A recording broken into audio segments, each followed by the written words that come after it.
Welcome to our channel. Today we how to update DBT models in GitHub Actions for reliable deployments, detailed guide step by step clearly.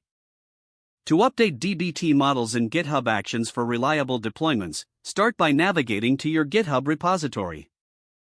Locate the .github/workflows directory within your repository. Create a new workflow file or edit an existing one. For a new file, name it dbt_update.yml. Begin by defining the name of your workflow at the top of the file. Set the trigger for the workflow using the on keyword. To trigger on pushes to the main branch, specify push under the on section. Next, specify the jobs section to define what tasks will run.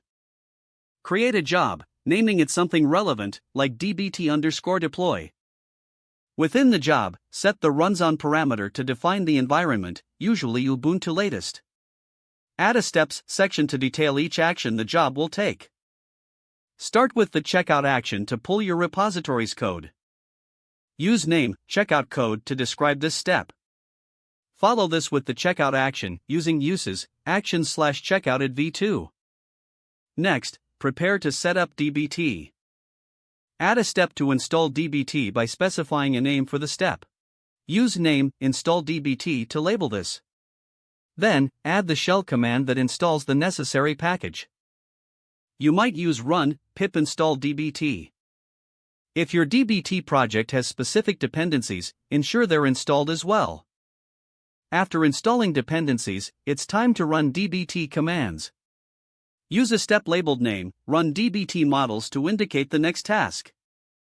Include the command to run DBT, such as run dbt run. Optionally, implement tests to ensure your models are functioning correctly. Add a step called name, run dbt tests.